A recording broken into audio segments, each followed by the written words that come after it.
वज़ीर मुमलिकत ज़रताज गुल की बहन के लिए, उन्होंने अपनी बहन के लिए ख़त लिखा नेक्टा में तकर्रुरी के लिए, और इस मामले पर जब वावेला मचा और मीडिया में खबरें आई तो फिर ज़ाहिर है उसके बाद वज़ीर आज़म ने भी हिदायत जारी की।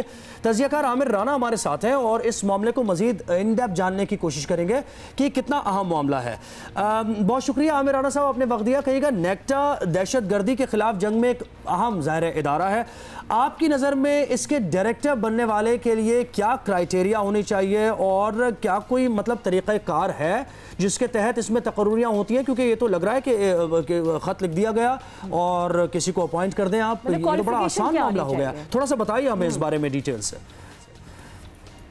बुनियादी तौर पे तो नेक्टा एक बड़ा स्पेशलाइज इदारा है और इसमें तवक्को की जाती है कि जो लोग भी इसमें शामिल होंगे वो या तो बड़े अच्छे प्रैक्टिशनर होंगे, काउंटर टेररिज्म में उनका एक्सपीरियंस होगा, या वो उनके पास अहलियत होगी चीज़ों को, डाटा को एनालिसिस करने की, और उनका एकेडमिक बैकग्राउंड स्ट्रॉन्ग होगा।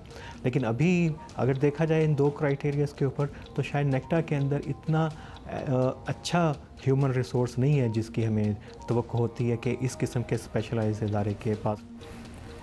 ठीक है, तो अब ये ज़रताज गुल की बहन की अपॉइंटमेंट का जो मामला है, जो कि वज़ीर-ए-आज़म हुक्म पे अब देखें वापस भी हो रहा है, लेकिन एक हसास अदारे में इस तरह की अपॉइंटमेंट या तकर्री कैसे होगी?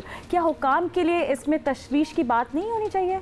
कंसर्न तो है जी। ये कोई, मेरा नहीं ख्याल कि कोई इस किस्म का पहला केस है। नेक्टा के अंदर जो पहले भी तकर्रियाँ होती रही हैं वक्तन फ़वक्तन, उसमें ख़ास पस मंज़र के लोग हमेशा से आते रहे हैं, और नेक्टा बुनियादी तौर पे ये देखना चाहिए कि अभी तक जो इसके मकासद थे कि ये इंडिपेंडेंट एक काउंटर टेररिज्म का इदारा होगा, वो अभी तक नहीं बन सका है। जब इसकी इंसेप्शन हुई थी, जब ये बना था, और जो इसके पहले नेशनल कोऑर्डिनेटर थे तारिक परवेज़ साहब, आने वाले लोग, उन्होंने कंसीव किया था, ये वो नेक्टा नहीं है, बल्कि ये एक, आप समझिए कि ये एक ज़ैली इंटरिम मिनिस्ट्री का इदारा बन के रह गया, जो इसके ऊपर बहुत सारे इन्फ्लुएंसेस हैं मुख्तलिफ़ इदारों के। इसकी वो अथॉरिटी की इंडिपेंडेंट हैसियत नहीं है। इस तकरीर से भी ज़ाहिर होता है कि सिर्फ एक महज एडवाइस से एक नॉन प्रोफेशनल आदमी को इस बॉडी के अंदर शामिल किया जा रहा था, तो उसमें हमें पता चल जाएगा कि कितना खुद मुख्तार ये इदारा है और इसके अंदर कितनी अहलियत है। हाँ, नॉन फंक्शनल है, जो इससे तवक्को थी वो तवक्कुआत इससे पूरी नहीं हुई।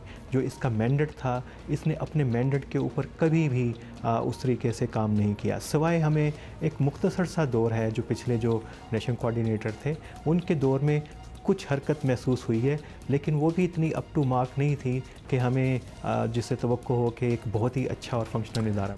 अच्छा आमिर साहब, ये कहिएगा कि अब ये मामला तो वज़ीर आज़म की बराह रास्त मुदाखलत से टल जाएगा, लेकिन नेक्टा में तकर्रुरियों का मुस्तकिल निज़ाम तो फुल प्रूफ कोई निज़ाम तो होना चाहिए, इसके लिए हुकूमत को क्या करना होगा?